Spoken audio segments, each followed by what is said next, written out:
Waalaikumsalam warahmatullahi wabarakatuh. Ya. Saya kita Jam mulai Bu Tari. Ya Pak. Oke, Pak Tondi mulai. Ya. Silakan Pak Tondi. Oke, assalamualaikum warahmatullahi wabarakatuh. Waalaikumsalam warahmatullahi Salam wabarakatuh. Alhamdulillahirrahmanirrahim. Assalatu wassalamu ala anbiya'i wal mursalin wa alihi washabihi ajmain. Amma ba'du. Puji syukur pada kehadiran Allah Subhanahu wa taala. Pada kesempatan kali ini kita diberi kesempatan untuk bertemu kembali silaturahmi secara virtual untuk melaksanakan webinar kuliah tamu yang dalam kesempatan ini alhamdulillah dengan keberuntungan prodi kita, prodi biologi, diberi kesempatan untuk mendapatkan materi dari Prof. Yuwono. Prof. Yuwono ini adalah Ketua Gugus COVID Jubir Gugus COVID Sumatera Selatan ya, anak-anak. Jadi ilmu yang akan disampaikan dan materi yang akan disampaikan oleh Yuwono ini akan sangat bermanfaat, terutama untuk kita semua dalam menghadapi era new normal, karena sebentar lagi kita akan mengikuti perkuliahan semester ganjil ya, semester ganjil tahun ajaran baru, dan memang sangat dibutuhkan sekali informasi yang bisa kita gali dari Prof. Yuwono bagaimana menghadapi perkuliahan dan kegiatan akademik selama masa pandemi ini masih berlangsung. Oh ya, Prof, ada salam dari Bu Dekan kami, Bu Dian Erlina. Permohonan maafnya nggak bisa hadir di virtual webinar ini dikarenakan ada kegiatan mendadak dari PIU terkait pembangunan gedung baru kami di kampus Jakabaring. Jadi ya, mantap. Iya. Jadi Pak Gubernur itu meminta untuk semua tim itu untuk audiensi pagi ini. Jadi Bu Dekannya nggak bisa ikut dalam webinar ini. Oke, saya akan menjelaskan sedikit mengenai susunan acara kita. Nanti acara kita akan dibuka oleh Pak Irham Falaudin selaku Wakil Dekan 1 yang mewakili Bu Dekan. Selanjutnya setelah pembukaan dari Pak Irham, nanti kita akan langsung masuk ke materi yang akan disampaikan oleh Prof. Yuwono. Setelah materi kemudian akan ada sesi tanya jawab dari peserta kepada Prof. Yuwono. Selanjutnya setelah selesai sesi tanya jawab akan ditutup kembali oleh sekaligus penyampaian sertifikat sebagai ucapan terima kasih kepada kami kepada Prof. Yuwono atas kesediaannya untuk memberikan kuliah tamu di acara webinar prodi biologi ini. Oke, langsung saja kepada kami persilahkan kepada Wakil Dekan 1 Fakultas Saintek UIN Raden Fatah, kepada Pak Irham dipersilakan untuk membuka acara. Terima kasih Pak Tondi. Assalamualaikum warahmatullahi wabarakatuh. Waalaikumsalam warahmatullahi wabarakatuh. Alhamdulillah wa syukurillah wa la haula wa quwwata illa billah. Asyhadu la ilaha illallah wa la syarika lah wa asyhadu anna Muhammad abduhu wa rasuluh. Allahumma shalli Muhammad wa ala ali Muhammad amma ba'd. Yang sama-sama kita hormati, yang kita muliakan, Profesor Yuwono selaku narasumber kita pada kuliah tamu daring pagi hari ini. Alhamdulillah, karena izin Allah Subhanahu wa taala jualah dengan kesempatan waktu yang terbatas beliau menyempatkan diri untuk memberikan materi kepada kita semua dalam rangka berbagi akademik kepada mahasiswa dosen di lingkungan Fakultas Sains dan Teknologi. Salawat dan salam sama-sama kita curahkan, kita hadiahkan kepada junjungan Nabi besar Muhammad sallallahu alaihi wasallam. Allahumma shalli ala Muhammad wa ala Muhammad, kepada keluarga, para pengikut, sahabat, pengikut, dan mudah-mudahan kita termasuk umatnya sampai akhir zaman nanti. Amin, Allahumma amin.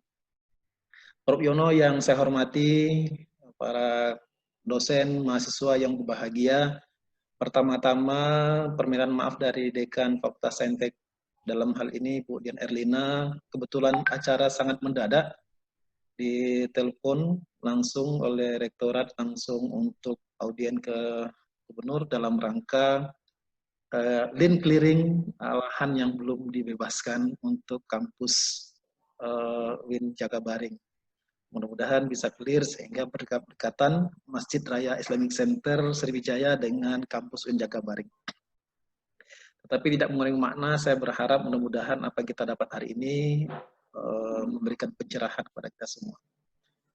Prof. Yono yang saya hormati, kebetulan pada pagi hari ini adalah semua mahasiswa biologi. Kebetulan biologi kita ini baru akreditasi pertama, mahasiswanya juga sedikit, cuma satu kelas setiap tahun, berarti ini tahun kelima sekitar 105 orang yang aktif.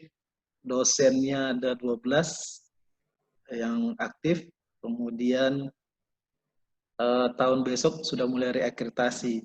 Apakah nanti mau kreasi 9 standar atau gimana belum kita pikirkan. Nah, dalam kesempatan daring ini kami mengucapkan terima kasih banyak atas waktu dan ilmunya. Kami tidak bisa memberikan apa-apa nanti selain hanya selembar sertifikat. Mudah-mudahan ilmu yang diberikan sebagai amal jariah Bapak dan kami mendapat pencerahan yang lebih baik bagaimana menghadapi kondisi situasi pandemik di Sumatera Selatan umumnya, khususnya di bagian akademik di Prodi Biologi. Saya kira itu, dan mudah-mudahan kita akan menyimak dan mahasiswa silakan bertanya seluas-luasnya. Kebetulan Prof. Yono juga dulu tim pengembangan Fakultas Kedokteran UIN Fatah Palembang, jadi tidak asing bagi kita karena sudah beberapa kali kita bertemu di konsen pembukaan Fakultas Kedokteran. Dan hari ini dia berbagi ilmu dengan kita. Sayang kalau dilewatkan begitu saja, tidak menggali sebanyak-banyaknya informasi yang didapat dari beliau. Saya kira demikian. Terima kasih. Sekali lagi kami ucapkan kepada Prof. Yono, mudah-mudahan bisa berjalan dengan baik dan tepat waktunya sesuai dengan waktu yang telah ditentukan. Oleh karena itu, mari sama-sama dengan izin kita bersama, mudah-mudahan acara ini sampai selesai, berjalan lancar. Mari kita buka dengan lapas basmalah. Bismillahirrahmanirrahim. Terima kasih sekali lagi, selamat mendengarkan mahasiswa kami yang ada di rumah. Begitu juga dosen, silakan berinteraksi dengan sebanyak-banyaknya, jangan takut. Mudah-mudahan waktu 1,5 jam ini, mudah-mudahan tepat bisa kita melakukan seefektif dan efisien mungkin. Akhirul kalam, Assalamualaikum warahmatullahi wabarakatuh. Waalaikumsalam warahmatullahi wabarakatuh. Terima kasih kepada Pak Irham, selaku Wakil Dekan 1 yang telah bersedia untuk membuka webinar ini. Selanjutnya kepada Prof. Yono kami persilahkan untuk memberikan materinya kepada kami semua. Kami persilahkan Prof. Yono. Ya, baik. Terima kasih Pak Tondi ya. Assalamualaikum warahmatullahi wabarakatuh. Alhamdulillah wassalatu wassalamu ala Rasulillah wa ala alihi washabihi wa ala wa ba'du. Yang pertama saya justru mengucapkan apresiasi kepada Fakultas Saintek UIN. Saya tahu ini kenapa Saintek namanya, tidak Fakultas Sains dan Fakultas Teknik dipisah misalnya gitu. Tapi ini jadi satu kesatuan. Ini menunjukkan bahwa kita adalah integrated. Itu judulnya saya juga provokatif itu. Saya tulis makanya direktur sama dengan dokter, sama dengan dosen, sama dengan dai. Itu ada maksud itu. Jadi karena saya bicaranya ini di tempat di mana orang itu berpikiran holistik, berpikiran keseluruhan. Disinilah sebenarnya nanti kata kuncinya, satu slide ini sebenarnya sudah cukup, kita langsung diskusi kira-kira gitu kan. Intinya bahwa saya ingin mengajak ini berbeda gitu ya. Dan saya senang, saya mungkin kasih kesempatan ya, mungkin insya Allah mudah-mudahan ini entah kayak mana, tapi ini salah satu pilihan saya nanti Pak Irham, Pak Tondi, ya. Apa pilihannya begini, ini kita belak-belakan aja lah, relatif saya 2 tahun terakhir ini ada sedikit hambatan di Unsri, kira-kira gitu, belak-belakan itu, dan saya mengajukan beberapa opsi. Artinya kalau Unsri tidak menerima saya kembali, mungkin harapan saya mungkin salah satunya Saintek nanti menerima saya dari situ kan. Amin. Nah, kira-kira begitu kan. Pindah home base kira-kira. Kita sangat baik sekali, Pak. Ya, mana itu yang di Jakabaring itu kan sebelahnya itu kan punya saya lah kira-kira gitu kan di situ kan. Sekolah alam juga di dekat situ. Tapi ini hanya wacana di awal dulu. Saya omongin dulu nanti kapan-kapan ada kejadiannya betul memang Allah tentukan, nggak terkejut lagi kira-kira. Insyaallah. Baik. Jadi hari ini kita akan bertanya bagaimana peran kita akademisi. Saya sudah menulis dalam katakanlah tulisan di nasional bahwa selama pandemi ini kelihatannya akademisi melempem tuh akademisi di mana saja, di mana saja. Bahkan saya sudah diskusi di Universitas Indonesia itu mereka mengakui gitu. Kita kok melempem ya akademisi. Kayak kena lebih parah kena COVID kira-kira begitu. Oke, mari kita lihat. Yuk, kita mulai. Slide pertama coba. Nah, ini. Yang pertama, saya sengaja itu kita ini ada pesan yang bukan sponsor, tapi ini pesan yang mendalam nanti. Apalagi di Saintek ini kapan-kapan kita bisa diskusikan lebih mendalam tentang philosophy of science. Jadi intinya gini, kita pakai dalil itu kalau bisa dalil yang paling tingginya itu aksiomatik. Dan Al-Quran itu aksiomatik semua. Ini saya tunjukkan. Salah satunya di Al-Quran surat 2 ayat 26 itu dikatakan innallaha la yastahyi ayyadriba mathalan ma ba'udatan fama fawqaha. Allah tidak malu memberi perumpamaan seekor nyamuk atau lebih rendah dari nyamuk. Itu saya kasih gambar tuh. Gambarnya itu ada panah ke sebelah kiri. Nyamuk itu kira-kira cuma 1 senti besarnya. 1 senti. Atau boleh dibilang kalau berdasarkan tinggi, 1/200 dari manusia. Kira-kira ini. 1/2000 dari manusia. Nah, sementara virus COVID itu contohnya virus flu di situ, misalnya virus COVID itu ukurannya kira-kira ya 10 juta dari ukuran manusia. Subhanallah. Atau kira-kira 1 juta dari ukuran nyamuk. Tapi itu bikin heboh sekarang ini. Maka kata pesannya adalah jangan meremehkan sesuatu apapun, jangan meremehkan siapapun. Ini pesan mendasar untuk kita. Jadi kalau bahasa sekarang artinya kita sebagai orang-orang akademisi, yang pertama mesti kita berfilosofi bahwa kita ini selalu kurang. Kata mendiang Steve Jobs, still hungry, still foolish, still green. Jadi tetaplah jadi orang yang hijau, yang merasa bodoh, yang merasa memerlukan, lapar akan ilmu. Itu satu pesannya. Slide selanjutnya. Yang kedua, ya silakan. Nah, lihat, itu saya tulis itu fase pandemi. Ada 6 fase pandemi. Ada 6 fase pandemi. Saya sengaja warnanya dari hijau, kemudian sampai ke merah. Setelah disimpulkan, ternyata ada di Al-Quran di surat 30 ayat 41, itu dalil aksiomanya. Itu Zoharul Fasadu fil barri wal bahri. Jadi kerusakan itu sudah nyata di muka bumi ini. Apa kerusakannya? Sebenarnya virus SARS-CoV-2 atau yang menyebabkan COVID-19 ini adanya hidupnya normal di binatang. Itu saya tulis persis tuh. Infeksi hanya terjadi pada binatang saja. Di situ bertahun-tahun sejak dulu hidupnya di sana. Entah seperti apa somehow kok kemudian terjadi perpindahan jumping. Kalau secara nanti ilmu kita saintek, secara saya ilmu genetik, ini ada sesuatu yang terjadi, yaitu pasti ada mutasi, kemudian ada media untuk dia transfer ke situ. Maka sekarang sudah ditemukan, originnya dia berada di binatang kelelawar. Kemudian nggak langsung kelelawar ke manusia, tapi ada intermediate dulu. Intermediate-nya adalah terenggiling. Jadi dari kelelawar ke terenggiling, terenggiling baru ke manusia. Ini ada apa? Hubungan antara manusia, terenggiling, kelelawar. Kalau enggak, hubungannya ini adalah hubungan kerusakan alam. Terenggiling hewan yang dilindungi. Jadi ini artinya memang ada kerusakan. Dan intinya Allah menginginkan kita kembali ke jalan yang benar. Nah maka di ujung kita lihat, sekarang kita sudah fase 6, di mana satu dunia sudah ketularan masalah SARS-CoV-2 atau COVID-19 ini. Ya, lanjut. Nah, tolong dicamkan untuk kita. Jadi ini alhamdulillah ini kita ada webinar hari ini adalah ilmu yang bukan berguna untuk hari ini saja. Tapi bagaimana kita punya kesiapan nanti untuk pandemi berulang. Pandemi dinyatakan pasti berulang. Pasti berulang. Ini secara ilmu pengetahuan. Ini baru pandemi corona ya, belum kita bicara pandemi influenza. Ada 2 virus yang sangat ngetop ini.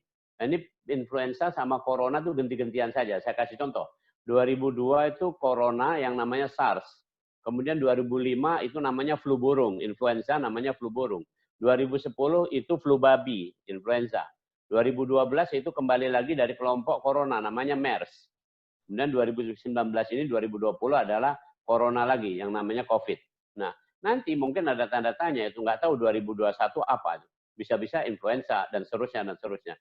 ini pandemi berulang dan akan seperti ini. Kalau kita terus-terusan seperti ini, tidak ada persiapan, tidak ada ilmu, tidak ada pemahaman yang mumpuni, Masya Allah. Ya, ini kita nggak akan waspada. Oke, lanjut.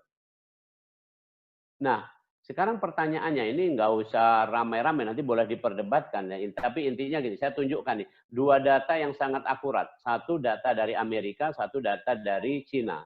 2 negara, satu awal mula pandemi, satunya lagi adalah yang paling besar terdampak pandemi, yaitu Amerika. Oke. Kita lihat, data dari situ, simpulannya adalah yang sakit berat hanya kurang dari 2%. Dan dari 2% ini yang meninggal kira-kira 2-4% lagi. Jadi sedikit. Jadi kalau kasih contoh, kalau misalnya ada 1.000, maka yang sakit berat itu hanya sekitar dari 1.000, kalau 2%-nya berarti 20 orang. Yang sakit berat 20 orang. Dari 20 orang itu yang meninggal kira-kira 4%-nya. 4%-nya ya kira-kira hanya 1 orang kira-kira itu per 1.000. Jadi dari 1.000 orang yang kena itu kira-kira meninggal 1. Makanya sekarang ini dari 6 juta ya, yang 6 juta yang kena sekarang berapa lah kira-kira, dikalikan aja kira-kira. Kalau 1.000-nya adalah 1, berarti kalau 6 juta ya kira-kira kali 6.000-nya kira-kira mestinya. Normalnya seperti itu. Oke. Nah kemudian saya kasih contoh gambar di bawahnya itu. Itu demo di Amerika nggak apa-apa tuh, ada yang pakai masker, ada yang nggak pakai masker. Itu nggak ada catatan sampai hari ini mereka terjangkit dan kemudian meninggal. Jadi menunjukkan bahwa COVID-19 atau virus SARS-CoV ini memang mudah menyebar tapi tidak bahaya. Selanjutnya. Nah, sampai hari ini terapi, vaksin, dan pencegahan ini yang bisa dilakukan cuma pencegahan. Pencegahan dan promotif, peningkatan imunitas. Kata kuncinya itu saya kasih huruf merah di ujung, di pangkal dan di ujung itu. Kunci untuk sembuh dari semua penyakit virus adalah imunitas harus lebih besar dari keganasan virus atau virulensi. Jadi kalau imunitas kita lebih rendah dari virulensi, kita sakit. Imunitas kita seimbang, maka kita jadi semacam kalau sekarang OTG, orang tanpa gejala. Tapi kalau imunitas kuat ya seperti kita yang ikut webinar hari ini, itu imunitas kita kuat dari virulensi, maka kita sehat. Oke. Kemudian sampai hari ini terapi spesifik antivirus itu belum ada. Ini contohnya kalau antibiotik sudah jelas ya. Contoh antibiotik misalnya penisilin atau amoxicillin, ampicillin misalnya. Itu khas untuk bakteri yang namanya bakteri gram positif. Ya, itu khas. Jadi artinya spesifik. Tapi untuk virus ini nggak ada. Belum ada antivirus untuk SARS-CoV-2 atau COVID-19. Kemudian terapi tambahan yang dipakai ini. Jangan salah, nanti ini kita Fakultas Saintek, kita harus memahami betul. Banyak beredar di mana-mana tuh omongan yang bukan hanya nggak ilmiah, tapi juga itu menyelewengkan lah saya bilang. Kenapa? Ada ngomong katanya, zat ini bisa menyembuhkan, ini obat. Bukan. Vitamin dan sebagainya itu hanya stimulan. Lebih tepatnya imunostimulan. Menaikkan kadar imun. Kemudian vaksin. Sampai hari ini ada 8 kandidat vaksin. 4 dari Cina, 2 dari Amerika, 1 dari Inggris, 1 dari Jerman. Sekarang sampai ke uji efikasi baru. Efikasi itu uji tahap 2. Tahap 1 adalah safety atau tingkat keamanan. Tahap 2 efikasi. Nanti setelah efikasi ini, baru uji selanjutnya adalah uji penggunaan di klinis betul. Nah, tapi ini intinya, ini baru uji tahap 2. Termasuk di Indonesia yang kerjasama sama Cina, dalam hal ini Bio Farma Indonesia, bekerja sama untuk menguji kandidat vaksin ini tadi. Jadi artinya vaksin ini pun belum tersedia. Yang bisa kita lakukan adalah pencegahan dengan berbagai program, seperti kemarin ada PSBB dan sebagainya. Itu adalah program pencegahan, supaya kita runut ya berpikirnya.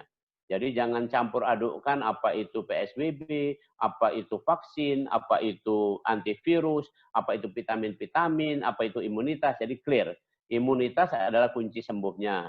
Antivirus belum ada, vaksin spesifik belum ada, ya, kemudian pencegahan baru yang bisa kita lakukan. Ya, oke. Selanjutnya. Nah, bagaimana memutus mata rantai? Ini yang ramai-ramai dibicarakan. PSBB itu sebenarnya cara untuk program untuk mutus mata rantai ini. Silahkan aja di mana. Tapi yang paling bagus itu adalah yang harus kita lakukan itu adalah yang paling kiri atas itu, yaitu tingkatkan imunitas. Gitu. Jadi kalau kita mau memutus mata rantai di situ, itu karena itu di sebelah kiri sebelum masuk ke COVID.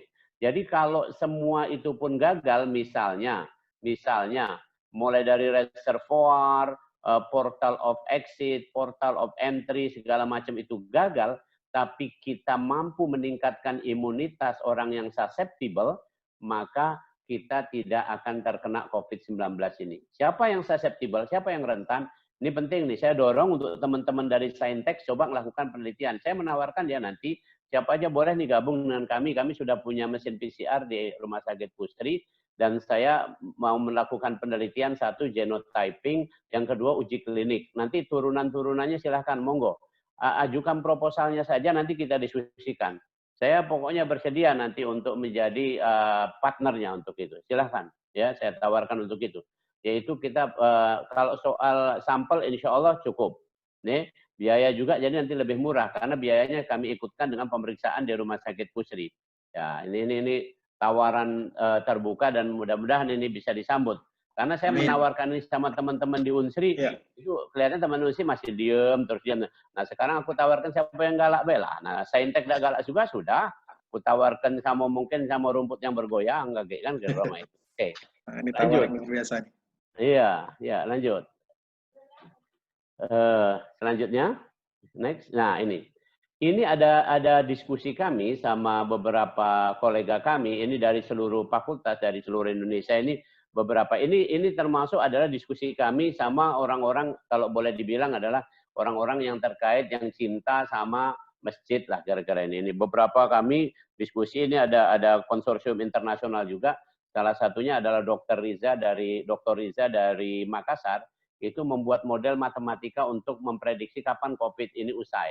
Ya kalau usai nggak, lihat tuh grafik paling bawah tuh, garisnya tuh nggak akan menyentuh nol, nggak akan menyentuh nol. Jadi artinya nanti kita jangan berharap COVID ini hilang dari sini enggak, tapi akan berada dalam keadaan datar. Kalau kita berhasil di now, itu ada kata-kata now, itu adalah saat ini, saat bulan Juni. Jadi kita waspada sampai kira-kira 3 pekan ke depan, yaitu pertengahan Juli. Tuh lihat, pertengahan Juli. Yang hijau adalah model, yang merah adalah real. Kondisi real kita yang garis merah itu. Yang garis hijau adalah model. Jadi sekarang bertemu itu di bulan Juni itu pada titik di bawah ini. Memang keadaan begitu sekarang. Nah, tapi tinggal kita hati-hati kalau bulan Juli terjadi naik, bulan Juli pertengahan tuh naik di situ, berarti kita akan mengalami fase yang agak sulit dari pandemi ini sampai 1 tahun, yaitu Maret 2023. 2021, sorry. Maret 2021. Oke. Tapi kalau kita bisa berhasil mengatasi, maka pertengahan Juli nanti sudah ini. Jadi saya usul, mohon maaf ini, walaupun Mendikbud itu mengatakan tidak ada kuliah tatap muka pada perkuliahan, nanti boleh didiskusikan. Kalau saya nyarankan kuliahan ini tatap muka, benar. Malah saya ini sebenarnya webinar hari ini saya udah nanya tuh sama Utari, saya bilang, ini saya harus datang apa enggak? Oh datang juga no problem. Nggak usah jauh-jauh. Kemarin saya ngasih kuliah di Kejaksaan Tinggi tuh. Itu datang semua tuh. Kajari segala macam datang semua tuh. Ya kita tinggal datang aja lah. Nggak usah ngeri-ngeri lah kira-kira. Nanti kita boleh ditanyakan. Tapi intinya kita sekarang menuju ke situ. Oke. Next. Selanjutnya. Nah, ini penentu keberhasilan semua program, semua keadaan itu ternyata bukan program-program kayak rumah sakit, PSBB, atau program ini, program itu, vaksinasi, bukan, tapi perilaku. Kita lihat dari teori yang disampaikan oleh Bloom, ini tahun 74 ini sudah membuat teori tentang perilaku bahwa yang menentukan problem kesehatan itu usai adalah 50%-nya perilaku. Ya, 20%-nya genetik, dari bawaan, 20%-nya lagi sanitasi, dan hanya 10% masalah rumah sakit. Jadi peran rumah sakit itu kecil, tanggung jawab rumah sakit kecil. Cuman sekarang masyarakat ini manja. Jadi seolah-olah semuanya urusan rumah sakit. Tidak, itu cuma 10%. Ini 50% urusannya ada di tangan kita, yaitu di tangan perilaku manusianya. Selanjutnya. Nah, WHO karena ini tadi kemungkinan akan lama, maka WHO mengajukan proposal yang namanya new normal, yang judul kita hari ini. New normal, terserah terjemahkannya apa. Apakah hidup baru, cara baru, apalah segala macam lah. Silahkan saja pokoknya. Tapi intinya WHO mensyaratkan secara fisik nih. Secara tangible, secara terukur, WHO melihat ada 6 persyaratan untuk fully new normal, yaitu full masuk ke sini. Kalau soal perilaku ini dimulai kapan? Sekarang. New normal udah mulai. Sekarang ini kita dengan webinar ini new normal ini perilakunya ya. Tapi kalau mau penuh banget new normal itu kata WHO 1 angka RO atau R atau RT nama lainnya kurang dari 1. Sekarang di Palembang ini angkanya masih di angka kalau hitungan saya 1,6. Hitungan saya RT-nya atau R-nya 1,6. 1,6 artinya setiap 10 orang akan menularkan ke 16 orang masih. Itu mudahnya gitu. Setiap 100 orang akan menularkan ke 160 orang. Itu ceritanya begitu. Itu namanya R-nya masih 1,6. Kalau R-nya sudah di bawah 1 misalnya 0,9 berarti 10 orang akan menularkan 9. 9 orang akan menularkan 4. 4 orang akan menularkan sekitar 2 atau 3. Nanti lama-lama habis itu. Kalau di bawah 1 maksudnya itu. Sekarang masih di atas 1 di Palembang ini. Oke. Kemudian sistem kesehatan tersedia. Ini sudah alhamdulillah tracing, testing, treatment kita udah bagus. Nomor 2 boleh dibilang centang kita bisa itu. Nomor 1 tadi belum. Nomor 3 resiko penularan sudah terkendali pada kerentanan orang ini. Minta bantuan teman-teman tadi saya bilang nih Saintek saya nanti boleh kasih tahu ya kalaupun mau saya bimbing boleh tuh siapa nanti student kolaborasi semuanya sama dosen lah semua coba kita lihat ya misalnya contoh kita belum mendata nih orang-orang rentan di Sumatera Selatan nggak usah jauh-jauh Sumatera Palembang dulu lah kira-kira 80% kasus di Sumsel ada di Palembang jadi di Palembang ini siapa orang rentan tuh anak-anak kedua lansia ketika orang yang punya komorbid, penyakit-penyakit kayak DM segala macam, didata semua itu. Nah kalau itu didata semua, berapa nih jumlahnya di Palembang, di mana posisinya, bagaimana keadaannya itu, kalau itu luar biasa. Nanti kita tinggal ambil sampel, kalau kita mau teliti, keren itu. Nah ini yang nomor 3 relatif kita baru awalan nih. Nomor 4 pencegahan di lingkungan kerja itu kelihatannya sudah cukup bagus. Sekarang protokol di industri, protokol di kantor, dan saya sudah cukup bagus. Kemudian mencegah kasus impor. Nah ini bukan wewenang kita, ini biasanya pemerintah. Ya sampai hari ini saya juga protes lah ibaratnya kenapa pemerintah masih membuka keran terus tenaga kerja asing masuk ke Indonesia. Ini aneh menurut saya. Karena ini kasus sudah konfirmasi di Indonesia ini kasusnya berasal dari asing, dari impor. Jadi kalau ini dibuka terus ini akan ada terus kasus baru masuk ke Indonesia. Dan ini yang membuat kerok, kira-kira begitu. Jadi nomor 5 itu pertanyaan besar untuk pemerintah. Nomor 6 adalah partisipasi masyarakat. Nah ini juga penelitiannya belum masif. Nanti Saintek coba melakukan penelitian. Banyak orang menyepelekan masyarakat. Kalau saya tidak, saya optimis. Sekarang terutama masyarakat, terutama adalah masyarakat masjid, itu sangat taat dalam protokol kesehatan pencegahan COVID ini. Itu luar biasa. Jadi dari 6 itu menurut saya itu kira-kira kita sudah mencapai 80%. Jadi syaratnya kalau mau fully new normal kira-kira kita lihat nanti pertengahan Juli. Kalau pertengahan Juli oke, kita fully lah kira-kira. Mestinya pemerintah berani ngomongkan itu khususnya di Sumatera Selatan. Oke, next. Nah, kalau saya mengusulkan proposal yang lebih utama lagi, ini karena berkaitan kita sama kita Muslim nih. Jadi jangan ikut proposal orang lain dong. Kalau WHO kan tidak pakai proposal iman tuh. Nah, kalau kita pakai proposal ada iman dong, yaitu proposal untuk kehidupan kita. Namanya New Straight Life. Yaitu bagaimana kita hidup kembali ke jalan yang lurus. Straight lurus ya. Ini kalau bahasa lain ihdinas siratal mustaqim. Bagaimana kita kembali ke situ? Artinya apa? Kita memperbaharui, bukan bikin baru. Kalau bikin baru dalam agama namanya bid'ah. Kalau ini memperbarui, yang lama-lama itu digosok lagi, yang lama-lama diperbaiki. Yang tadinya malas jadi rajin dan seterusnya. Oke. Yang kedua, straight artinya back to nature, harmoni. Ya, kita berjalan kepada ini. Utamanya dari sains adalah universal, bermanfaat. Kembali ke sana lagi. Bukan untuk hal-hal yang merusak dan sebagainya. Kemudian life artinya yang menang itu ruh, spirit, bukan sekedar zohir. Ya, itu alhamdulillah tuh Pak Ilham, Pak Tondi itu apa namanya kampus UIN di Jakabaring itu udah keren, mentereng tuh. Saya tuh ngelihat dari tempat saya tuh, aduh udah mentereng gitu. Jangan sampai itu fisiknya mentereng, nanti kitanya secara akademik, secara spirit nggak mentereng. Wah hati-hati itu kan. Mumpung di sini. Saya udah ngelihat itu, waduh, kayaknya udah lebih keren dari Unsri. Unsri jauh sana di dusun. Nah, ini di kota. Ini kota lagi kan. Gitu ya. Oke, next. Dikit lagi. Nah, ini rangkuman besarnya. Mari kita kembali lagi ke aksioma. Sebenarnya segala sesuatu itu nggak akan melampaui garisnya Allah. Namanya kitab. Lauhul Mahfuz sudah mencatat illa fi kitabim min qabli an nabra'aha. Sudah tertulis yang namanya musibah apa yang menimpa kita. Perhatikan, musibah dalam bahasa Arab artinya yang menimpa. Yang menimpa itu baik menurut Allah. Cuman respon kita, persepsi kita yang beda. Menurut kita ini nyusahkan, padahal menurut Allah ini baik. Ya.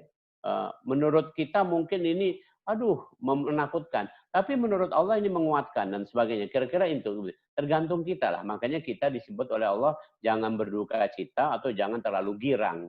Jadi sedang-sedang saja. Jadi kita nikmati, enjoy aja lah ini. Ini saya ngasih kuliah ini kok enak ya. Kalau kuliah biasanya itu harus lengkap-lengkap datang gitu. Ini sekarang enak nih duduk-duduk. Apalagi yang mendengarkan nih kan. Semua tuh di mute. Kemudian lain lagi kalau Anda bisa juga tidak menampilkan video kan. Misalnya lagi makan sekarang, nggak usah tampilkan video. Tapi tetap bisa ngikuti kuliah kan, keren. Jadi sebenarnya ya oke aja lah kira-kira. Oke, next. Dikit lagi. Nah ini, akademisi itu kayak gini kira-kira. Kemarin kayak mana? Kalau menurut saya ini, pada tahun 2019 kita akademisi itu kemarin melempem itu. Melempemnya apa? Masalah iman, masalah kesehatan, ekonomi, pendidikan, harmoni keluarga, harmoni lingkungan, itu kayaknya nggak masuk dalam agenda kita gitu. Itu kita banyak lebih sibuk, itu nggak tahu ngapol, ini lebih sibuk. Mohon maaf nih, kalau mahasiswa mungkin saya ingatkan ya, apalagi kita udah di Saintek yang jelas-jelas di Universitas Islam nih. Intinya kita jangan hanya tanda kutip mengejar gelar. Bukan itulah kira-kira. Yang kedua, dosen-dosen juga bukan hanya mengejar karir yang semata ini, tapi jadilah seorang expert, ahli. Jadilah seorang benar-benar ahli sehingga nanti bisa bicara komprehensif, misalnya masalah iman, kesehatan, ekonomi, pendidikan, harmoni lingkungan, ya, termasuk harmoni keluarga dari tinjauan saintek. Oke. Nah, kemudian sekarang terjadi pandemi, akhirnya kita ketakutan. Bahkan sebagian ada yang putus asa. Ada yang sudah bunuh diri, ada tuh. Kemudian yang pasti kita banyak lupa pada Allah, apalagi jarang ke masjid dan sebagainya. Oke. Nah, kemudian makanya esok hari kita harus jadi akademisi yang peduli akan ilmu, iman, ilmu, imunitas, bagaimana kita terus berusaha berikhtiar maksimal, dan bagaimana kita menginspirasi, tidak hanya menjadi menara gading, tapi menjadi inspirator bagi umat, bagi kebaikan seluruh manusia. Oke, next. Yang terakhir mungkin slide-nya, nah ini. Dari konsepnya pilih, jalani, dan menjadi kontributor. Jadi jangan diem baik. Pilih. Apa yang dipilih? Jadilah kehidupan yang wellness. Tuh saya tulis tuh. Wellness. Ini sangat biologi ya. Ini sangat biologi. Coba kita lihat ya. Bahwa ini pendekatannya wellness itu terdiri dari 3. 1, gen. Gen itu ada di kromosom dan mitokondria. Ya, mitokondria. mtDNA itu mitokondria DNA. Kita ada di gen itu. Gen itu dari Allah, itu nggak bisa lagi kita ngomongkan, nggak kita bisa modif, itu sudah ada dalam diri kita. Kemudian lingkungan bisa kita modifikasi, ada lingkungan abiotik, ada lingkungan biotik, ada lingkungan sosial. Kita bisa modifikasi. Oke. Kemudian ini juga kita punya choices, pilihan. Pilihan kita ditentukan oleh 1 syakilah. Itu ada di Al-Quran surat 17 ayat 84. Syakilah dalam bahasa Indonesia adalah pola bakat. Perhatikan, bukan bakat ya, pola bakat. Kemudian kedua adalah ditentukan oleh akhlak. Akhlak ini adalah ya kebaikan yang memang sudah mendarah daging dalam diri kita. Jadi pilihan kita kalau ditentukan oleh syakilah dan akhlak, keren itu. Dan itu kita bisa jadi wellness. Nah, wellness itu ada 1, 2, 3, 4, 5, 6, 7. Ada 7 komponen. Ini kesehatan menurut aslinya dalam bahasa Islam, gara-gara lebih tepat itu disebut wellness, yaitu sehat fisik, sehat intelektual, sehat emosional, sehat spiritual, sehat sosial, ya. Sebentar, ada oke. Baik, sehat semuanya dari 7 aspek itu, termasuk lingkungan yang baik. Nah, yang terakhir mungkin kalau ada slide, masih ada? Terima kasih. Maka kata Rasulullah, khairun nas anfa'uhum linnas. Saya kembalikan kepada moderator, Pak Tony. Silakan Pak Tony. Oke, terima kasih Pak Prof. Yono untuk materinya. Selanjutnya kita buka sesi tanya jawab ya. Kepada mahasiswa atau dosen yang ingin bertanya, dipersilakan bisa langsung atau melalui chat juga boleh. Nah, ini sudah ada pertanyaan nih, Prof. Yono. Ya, silakan. Dari mahasiswa atas nama Ajeng siapa tadi? Ajeng Aprilia ya. Oke. Ini dia bertanya berkaitan dengan orang tanpa gejala OTG, apakah akan menjadi sumber utama penyebaran virus COVID-19 ini, Prof? Jadi apakah benar OTG ini adalah penyebar utama, sumber utama, dan bagaimana? Saya ulangi, Prof. Berkaitan dengan orang yang tanpa gejala, apakah OTG ini memang menjadi sumber utama penyebaran virus, sumber utama penyebaran, dan kemudian bagaimana cara pencegahan lainnya apabila kita tidak mengetahui telah berkontak langsung dengan orang tanpa gejala. Jadi mungkin misalnya kita ketemu orang OTG tapi kita nggak tahu, tiba-tiba ya bagaimana kita menyikapinya dalam berhati-hati dengan orang yang OTG ini, Prof. Oke, baik. Tolong camkan pelan-pelan. Ini saya jawab betul-betul nanti bisa diukur ya. Penelitian menunjukkan, pelan-pelan nih saya sampaikan, berbagai penelitian dan saya sendiri juga melakukan pengamatan kepada pasien-pasien di Rumah Sakit Pusri. Kami sudah mendiagnosis lebih dari 50 orang positif yang ke Rumah Sakit Pusri ya. Jadi intinya gini, dari pengetahuan kami semuanya itu virus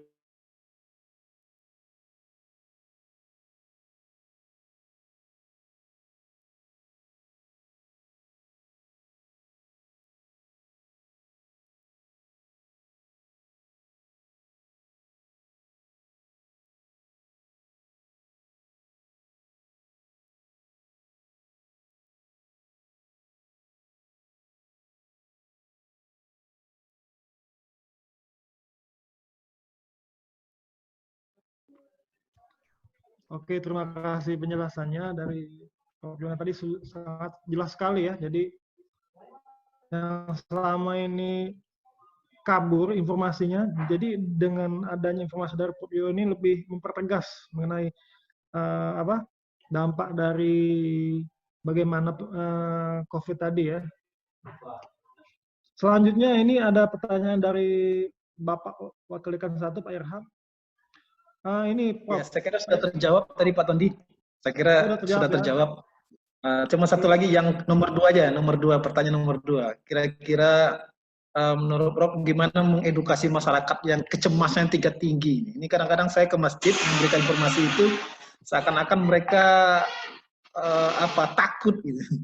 Padahal di masjid sudah ada sedia top gun termometer itu, punya hand sanitizer dan bersih pada waktu wudhu. Tapi lagi-lagi menghimbau masyarakat itu agak susah saya. Terima kasih, Prof. Ya baik. Jadi gini, ini salah satu penelitian ya. Coba dilakukan di Saintek ini satu penelitian tentang indeks kebahagiaan. Itu biologi loh indeks kebahagiaan tuh. Ya.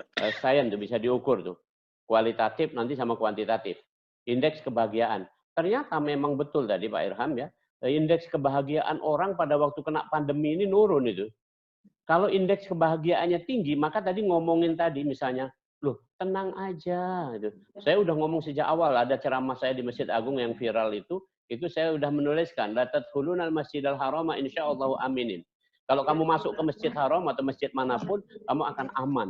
Loh kok nggak percaya itu? Karena indeks kebahagiaan udah kadung turun duluan.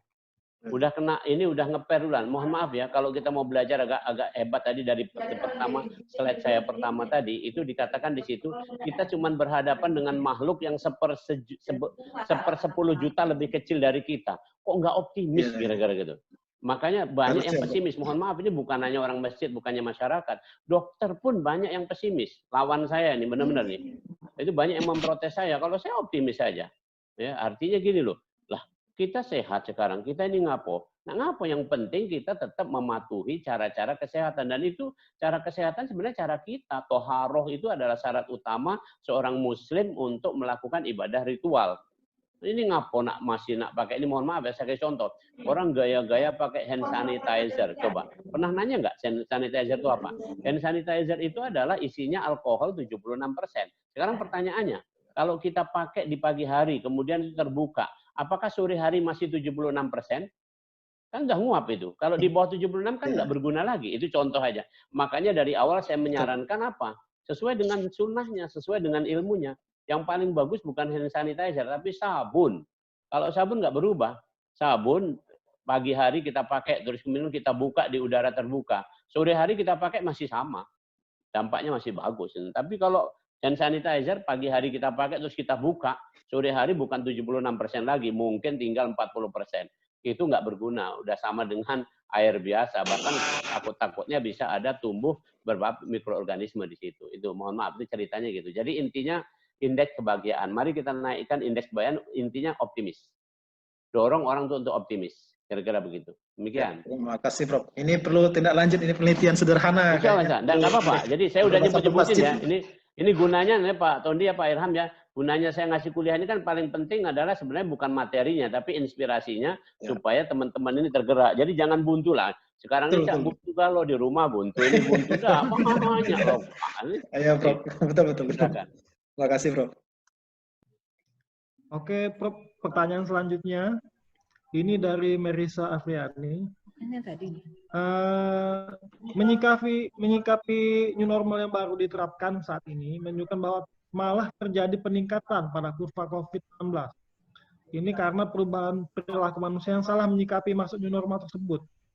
Bagaimana, Prof, untuk merubah mindset masyarakat agar tetap waspada meskipun telah dilaksanakan new normal? Baik, coba lihat grafik saya tadi ya, masih ingat sekilas saya sampaikan.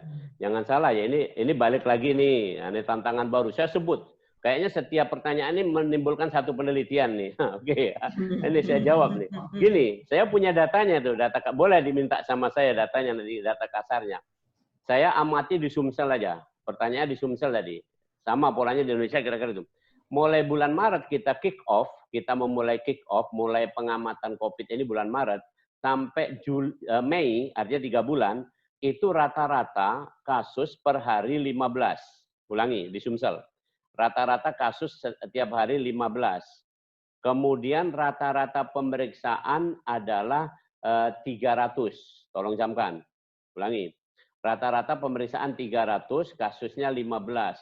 15 per 300 itu sama dengan berapa itu ya? 1/20 ya. 1/20. Artinya tingkat positifnya adalah 5%.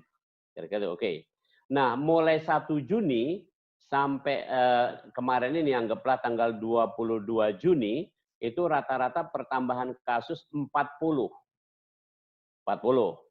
Kalau melihat angka itu kelihatan besar. Mari kita lihat persentasenya. 40 ini dari sampel yang diperiksa jumlahnya 1000. 1000. Oke, 1000. Jadi 40 dibagi 1000 sama dengan 4/100. 4/100. Benar nggak ya? Benar ya? 4/100. 4/100 itu artinya 4%. Jadi tidak meningkat. Itu saya jawab tadi dari pertanyaan. Justru menurun. Tadinya positif rate 5%. Sekarang 4%. Jadi, karena sampel kita 1000, bahkan 1000 lebih sekarang ini. Oke, per hari ini yang diperiksa. Sukses nih, Sumsel. Oke.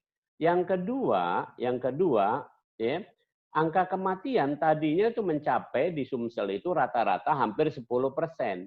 Sekarang ini sudah di angka agak stabil, di angka 3,5 sampai 4% di bulan Juni ini. Udah kelihatannya datanya polanya gitu. Naik turun, segitulah kira-kira. Nah, jadi jangan lantas simpulkan ini. Ini mohon maaf, ini dalam konteks ilmu sains ini nanti kan kalau kita ada penelitian itu selalu ada namanya premis atau ada hipotesis, setelah apapun namanya itu. Jangan sampai salah simpul atau misleading. Udah bagus. Jadi sekarang ini yang terjadi bukan peningkatan, justru penurunan. Cuman mohon maaf, ini belak-belakan baik. Kadang-kadang pejabat ini diterangkan, ini tidak ngerti itulah. Yang penting nak tampilnya itu baik. Ini saya udah ngomong ini terjadi penurunan, tapi tinggal kata kuncinya bagaimana komunikasi sama masyarakat. Masyarakat kita hargai loh, ini bagus. Jadi itu ya, nanti sederhananya mari kita teliti lagi. Itu satu lagi Loka. Oke, silakan yang lain. Oke, selanjutnya pertanyaan dari Ahmad Gifari.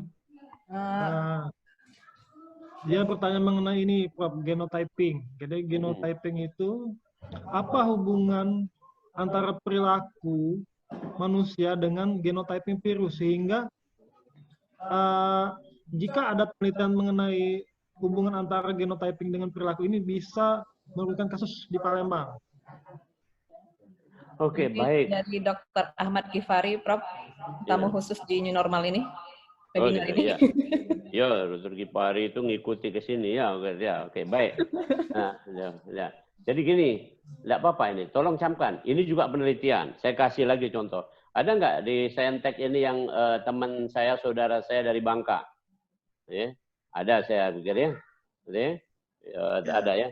Saya pernah melakukan penelitian perbedaan genetik orang Bangka sama orang Alor. Tolong camkan nih pelan-pelan. Saya mau jawab pakai ini tadi ini. Itu genotyping nih. Orang Bangka itu adalah orang Austronesia. Orang Alor adalah orang Australoid. Jadi dua genetik yang berbeda. Ini terpisah sekitar bisa 7.000 tahun yang lalu tuh. Jadi ini jauh perbedaannya.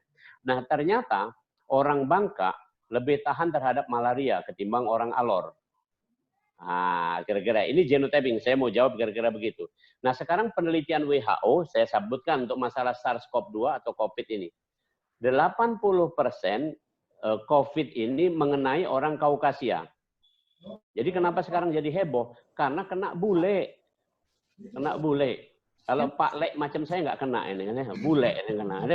Jadi ingat tolong nih. 80% itu kena bule ini. COVID ini. Itu ada data WHO resmi. Silahkan baca. Yang kedua, cuman harus dibaca dengan teliti, jelas, oke. Yang kedua, kira-kira 8% itu mengenai suku bangsa yang namanya Hispanik atau suku bangsa yang ke Arab. Jadi Italia, Turki, Arab, sampai ke India, itu ranking kedua. Bakal kena. Oke. Yang ketiga adalah orang-orang yang sekarang dikenal sebagai orang Cina. Cina, Jepang, Korea, nah itu di bawahnya kira-kira 6-7%. Nah, orang Melayu kita Austronesia ini cuma 3%. Cuma 3%. Dan orang-orang yang paling kecil 0,5% adalah orang-orang yang beras hitam, kulit hitam. Negro atau saudara-saudara kita di Indonesia Timur. Itu cuma 0,5%. Mungkin kalau kasus di Papua itu besar itu karena klaster. Artinya karena menunjukkan di situ aja, mendep-mendep di situ gitu. Tapi fatalitasnya rendah tetap. Oke, jadi intinya itu. Jadi itu gunanya genotyping, kena berhubungan nggak dengan etnis, dengan perilaku? Ya jelas, kira-kira begitu. Jadi intinya ini ada hubungan. Ini sekali lagi nanti siapa mau ikut boleh. Ini kami sama Dr. Gifari ini mau melakukan genotyping ini tadi. Tapi kan ada anak-anaknya penelitiannya. Nanti mana yang bisa disubkan. Cak kita lah, ini kontraktor lagi ada ngesup-ngesupnya lagi. Tidak apa-apa, saya pingin ini nanti, saya dorong nih mungkin ya Pak Tondi, Pak Irham ya. Sekarang ini jurnal punyanya Aisyah, ya, jurnal punyanya Aisyah itu Stikes Aisyah itu sekarang terakreditasi, udah Sinta 5 dia sekarang, lumayan lah, udah lumayan. Jadi coba ini sainteknya sini aku, pokoknya saya bersedia deh suruh jadi reviewer di situ. Itu di Aisyah tuh termasuk saya yang ikut menggagasnya. Sekarang alhamdulillah sudah Sinta 5, sekarang udah luar biasa itu, peminatnya udah banyak banget itu. Ya, untuk itu. Jadi kita buat ini dari penelitian kita ini tadi. Nah, itu terima kasih. Oke, terima kasih penjelasannya, Prof. Nah, ini juga sebenarnya jawab pertanyaan kan selama ini banyak masyarakat bingung kan kenapa Indonesia ini dikit pertumbuhannya. Ternyata ada kaitannya sama gen ya. Jadi ras kita. Jadi ternyata alhamdulillah ras kita di Indonesia ini memang cukup kuat daya tahan tubuhnya itu terhadap COVID-19 ini dibanding dengan orang-orang bule. Jadi memang angka kecil itu bukan dikarenakan angka yang disengaja ditekan oleh pemerintah atau politik ya, bukan. Tapi memang betul-betul ras kita itu kuat ya. Iya benar, untuk COVID ya, ingat ya. Untuk cacingan kita banyak nih. Oke. Cacing itu obatnya kali Pak. Oke, selanjutnya Prof ada pertanyaan dari Dr. Delia ini. Dr. Delia Yusparani. 80% untuk memenuhi syarat NNL new normal tadi, apakah karena ini sehingga Kemenkes belum mengadopsi protap tersebut, khususnya perilaku terhadap OTG. Pada appendix 1, OTG setelah 21 hari tidak harus di-swab ulang setelah dinyatakan positif. Atau mungkin bisa Dr. Delia langsung bertanya langsung. Saya agak bingung ini. Silakan, Dok. Dr. Delia.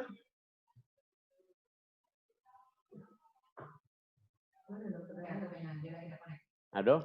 Jadi maksudnya gini mungkin Prof, kalau saya bisa mengartikan dari bahasa Dr. Delia, tadi bahwa Prof menceritakan bahwa kita ini baru 80%. Ya, kira-kira lah itu. Normal. Apakah karena angka yang belum mencapai 100% ini sehingga Kemenkes belum mengadopsi protap dari WHO khususnya untuk perlakuan terhadap OTG? Karena pada appendix 1 OTG setelah 21 hari kalau kita tidak harus di-swab lagi setelah dinyatakan positif gitu, Prof. Artinya maksud dari pertanyaan Dr. Delia. Baik. Jadi begini, kalau soal keputusan pemerintah saya nggak bisa ngomong lah, itu langsung tanya kepada Legend TNI CKM Terawan lah, teman saya itu lah, dokter itu. Jadi kenapa saya bilang teman saya itu, pembimbingnya sama dengan saya itu. Yang membimbing dokter Terawan itu namanya Prof. Irawan. Sebelum membimbing dokter Terawan, dia bimbing saya dulu itu. Jadi ibaratnya adik dokter lah itu. Oke. Tapi intinya gini. Kalau saya untuk cakupan ini masalah leadership, pertanyaannya leadership nih. Inilah pentingnya di mana-mana nanti setelah ilmu kemudian leadership. Ya, teman-teman sekalian ini semua kolega, saya anggap ini kolega lah, anggap sudah semua kolega kita ini ya, kita harus punya leadership setelah punya ilmu. Jadi berani ambil keputusan. Jadi keputusannya, kalau saya sekarang amanah saya di Rumah Sakit Pusri, saya ambil tindakan ini. Bahkan nggak nunggu 21 hari. Saya udah tahu tadi siklusnya. Bahwa ini hanya kemungkinan menular viabel virusnya itu 14 hari. Jadi 14 hari ditambah hari gejala adalah 4, 18 hari. Nggak usah nunggu 21 gitu. Ya, nunggu kira-kira sekitar 18 hari, udah wassalam. Jadi makanya orang OTG kalau saya ambil kebijakan itu hari ke-15 diperiksa, hasil apapun free dia, bebas. Tapi kenyataannya sekarang memang rata-rata OTG, ini saya punya pengalaman berharga kemarin OTG, itu hari pertama dia positif, setelah positif, ketemu positif itu, 10 hari kemudian saya periksa, udah negatif. Jadi nggak lama-lama, udah 10 hari kemudian udah negatif, asal OTG benar. Ya, kira-kira begitu. Jadi insya Allah sebenarnya ini pertanyaannya bukan terkait masalah cuman sekedar, memang mungkin secara umum kebijakan karena melihat syarat NNL baru 80%, mungkin pemerintah nggak berani. Tapi mestinya kita punya keberanian, bukan nekat ya. Tapi ini perhitungannya matang kok, insya Allah. Saran saya nanti, nah ini lokal lagi penelitian, boleh lakukan. Yaitu coba tolong bandingkan rapid test dengan ini, di combine. Jadi contoh gini, coba teman-teman, jangan-jangan nih teman-teman belum familiar. Ini contoh. Orang rapid test itu yang keluar, makanya harus ditanyain. Rapid test kan terhadap antibody. Itu yang positifnya itu imunoglobulin M, IgM, atau IgG. Atau keduanya. Kan kira-kira begitu. Kalau IgG muncul, berarti orang ini kebal. Nah, rata-rata orang OTG itu IgG-nya yang sudah muncul. Jadi sudah, no problem. Jadi nggak usah, memang intinya kalau nggak ada fasilitas PCR, asal IgG-nya muncul, nggak usah di PCR, nggak apa-apa. Asal IgG-nya muncul. Tapi kalau IgM aja baru muncul, ya mestinya di PCR dulu atau tunggu sampai IgG muncul. Nah, ini balik lagi saya bilang tadi, penelitian lagi kalau mau dilakukan. Mudah kok, rapidnya kan banyak itu. Ya, tinggal kita melakukan pencatatan. Oke, demikian. Oke, terima kasih penjelasannya. Ilmu baru lagi ini IgG, apa? Imunoglobulin. IgM ya. Iya, imunoglobulin. Oke. Selanjutnya ini udah habis nih pertanyaannya, Pak. Terakhir. Oh, Bu Tari, silakan Bu Tari. Ya, Prof. Yono. Assalamualaikum, Prof. Waalaikumsalam. Terima kasih banyak, Prof, sudah menyempatkan diri hari ini. Ya, Iya, Prof. Ini mungkin saya mengangkat dari kondisinya UIN sekarang, Prof ya. Sebenarnya baru 2 hari ini membooming, mungkin belum sampai juga ke fakultas. Jadi di lingkungan UIN ini ada pustu, Prof. Pustu dari Puskesmas Sekip, kalau saya nggak salah ya, Prof ya. Jadi ternyata dalam waktu range 1 minggu ini mereka melakukan tracking, artinya ada rapid test yang dilakukan di pustu kami yang letaknya, mungkin Prof Yono tahu, letaknya di samping Masjid UIN. Ya. Nah, jadi agak sudah mulai terdengar kepanikan dari beberapa sivitas akademika UIN dan Fatah Palembang, Prof. Kebetulan saya, Pak Irham dan Dr. Delia adalah tim Satgas COVID-nya UIN dan Fatah. Kira-kira dari kondisi sekarang ini, Prof, apa yang bisa kami lakukan di lingkungan UIN dan Fatah Palembang ini? Mungkin untuk preventif terhadap keluarga besar sivitas akademika. Yang kedua mungkin terhadap kebijakan yang harus diambil dari tindakan ini. Jadi arti kata karena udah ada timbul beberapa kepanikan dari baik itu dari pihak dosen ataupun dari pihak mahasiswa terkait program Pustu ini, karena memang itu bukan punya UIN, namun dia ada di dalam lingkungan UIN gitu. Mungkin itu Prof yang bisa kami tanyakan ke Prof Yono. Mohon sumbangsinya Prof. Terima kasih. Assalamualaikum. Di Pustu itu dilakukan swab nggak? Enggak, rapid, only rapid. Di Pustu, Mbak Tari? Swab juga. Iya Bu Delia, swab dan swab juga. Di Pustu itu dilakukan rapid test hari pertama untuk yang kontak dengan yang positif. Jadi hasil tracing. Dari hasil tracing, mereka disuruh datang ke Pustu untuk dilakukan rapid pertama. Kalau dia reaktif, langsung dilakukan swab. Kalau dia non reaktif, 10 hari kemudian mereka tes lagi rapid yang kedua, gitu. Tapi tetap diarahkan dari Pustu untuk isolasi mandiri di rumah. Iya, oke. Baik. Jadi gini, justru ini ya, semua kita teman-teman itu adanya Pustu di mana di komplek UIN itu malah bagusnya nanti UIN tuh mau di Jakabaring mana punya rumah sakit ya, barangkali gitu. Memang betul gitu. Apalagi kemarin saya udah ikut sama teman-teman bikin proposal untuk fakultas kedokteran itu memang harus punya rumah sakit, punya rumah sakit sendiri. Jadi gini, itu malah bagus ya, jangan ada kegelisahan. Justru gini, contoh, kalau Pustu itu atau puskesmas pada dasarnya cuma paling kenceng kan rapid test, yang kedua swab, itu kan nggak kemana-mana. Saya kasih contoh, penularan virus ini hanya paling jauh 2 meter. Kan enggak kado gitu, kelas kita 2 meter dari tempat swab, kan enggak mungkin, gara-gara begitu. Oke, nah itu intinya, oke. Jadi intinya anulah ya, oke. No problem. Nah justru saya mengusulkan ini, coba kerjasama sama puskesmas ya, melalui Pustu itu tadi, coba lakukan screening pakai rapid test untuk semua sivitas di UIN itu. Ya, itu bagus banget itu, bagus banget. Nanti dikelompokkan, tapi bagusnya rapid testnya yang ada bisa mendeteksi IgM, IgG ya.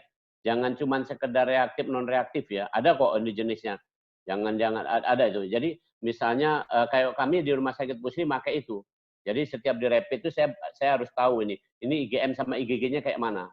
Laporannya penting banget untuk saya nih soalnya. Nah, jadi contoh nanti misalnya kalau semua itu misalnya katakanlah anggaplah nanti targetnya tercapai 2.000 orang dilakukan rapid test. Itu keren banget, itu penelitian besar itu. 2.000 orang nanti didistribusi itu. Ya, berdasarkan jenis kelamin, berdasarkan umur, berdasarkan tempat tinggal, berdasarkan riwayat. Waduh, luar biasa tuh. Hasilnya nanti mungkin satu non reaktif. Yang kedua hasilnya mungkin reaktif untuk IgM. Hasil kedua reaktif untuk IgG.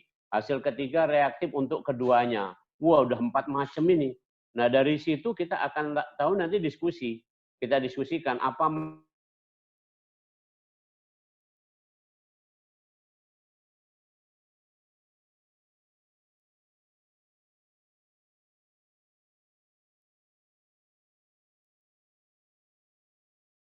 Jadi intinya, ulang ya. Mohon maaf, kalau ada telepon tidak bisa masuk jadinya. Oke, ulangi. Jadi keempat kemungkinan itu nanti kita bisa diskusikan. Jadi ini malah menyambut gembira tuh. Saya menyarankan ini nanti jangan resah atau jangan apa saja, ini manfaatkan gitu. Nah, rasanya dokter Dela ya. Nah, dokter Dela nanti bisa memfasilitasi itu kan. Minta aja sama Dinkes atau apa itu, atau minta sama Pak si Roji lah gitu. Dulu beli rapid cak 2.000 ikok, gara-gara mak itu kan. Dulu cak 2.000 ikok untuk lakukan ini benar nih keren. Jadi data pustunya jadi keren. Jangan-jangan pustunya nanti pustu terbaik itu. Gara-gara bisa merapid semua lingkungannya itu. Itu aja dulu. Nah nanti kalau mau tindak lanjut untuk PCR boleh. Ya. Kalau nanti misalnya mau kerjasama sama rumah sakit Pusri tinggal ke sana dan sebagainya. Jadi kita bisa ini nanti bedanya gini ya. Di Rumah Sakit Pusri PCR kami itu saya lakukan dengan teknik apa namanya pendataan tuh kayak penelitian. Jadi data di Rumah Sakit Pusri yang di PCR itu lengkap banget. Bukan sekedar nama, tanggal lahir segala macam, tapi keadaannya kayak mana segala macam, kontaknya itu saya kasih form yang lengkap-lengkap supaya saya bisa ngerti ambil keputusan terhadap yang diperiksa di situ. Jadi, uang ada saya masa kan nggak berbeda gitu ya. Tapi wajar karena di BBL kan amanahnya banyak banget tuh. 800 per hari. Kalau kami di Pusri baru 100 per hari. Jadilah. Oke, itu terima kasih. Oke, terima kasih Prof penjelasannya. Ini pertanyaan terakhir Prof dari saya Prof. Ya silahkan. Boleh, masih ada sampai berapa nih? Masih berapa menit nih? Masih 15 menit lagi masih ada. Ya. Pertanyaan mantan ODP Prof. Ini Prof mengenai apa? Bagaimana meningkatkan imunitas nih Prof? Karena ternyata imunitas itu kan berdasarkan dari penjelasan Prof tadi meningkat berdasarkan dari berasal dari kualitas hidup yang baik. Ya. Jadi kualitas hidup yang baik, imunitasnya bagus sehingga kalaupun kita kena kita cuma OTG. Nah itu bagaimana Prof untuk meningkatkan imunitas Prof? Oke. Jadi baik, ini satu lagi nanti balik lagi nih Pak Irham ya, Pak Tony dan teman-teman semua ya. Coba kita lihat ya. Ini balik-balik lagi saya ngusulkan nih sainteknya nanti. Nanti sainteknya UIN ini nyatulah kan sebentar lagi saya lihat ini mau dimulai dari kesehatan masyarakat kalau nggak salah. Ya. FKM. FKM nih saya udah dihubungi oleh rektor UIN tuh bilang, Prof tolongin. Aku tuh apa baik kalau yang baik aku tolongin kira-kira. Tadi Utari juga nelpon saya, Prof ini acara ini nggak ada duitnya. Wah ada, saya bilang siapa bilang nggak ada. Aduh, gitu kan. Kan bukan itu pentingnya. Terus ini bukan di sela-sela saya sibuk ya. Ini utama saya. Ini coba lihat nih, saya bawa handphone nih tadi. Saya diem ini. Ini handphone ini udah masuk berbagai hal. Saya bilang saya lagi ngasih kuliah. Kaget dulu urusannya. Selesai kuliah dulu. Ini urusan utama saya. Oke. Jadi intinya nanti, ini saya mau jawab nih pertanyaan ini tadi. Ya, di UIN ini nanti integrated. Ya. Itu bedanya. Jadi nanti saintek itu akan menjadi bagian integrated dari kesehatan masyarakat, dari kedokteran, dari apapun lah gitu untuk itu supaya jadi satu nanti. Kenapa? Kenapa? Karena tadi pertanyaannya imunitas itu hanya bisa didekati naiknya bagusnya dengan cara yang namanya lihat ya bahasanya.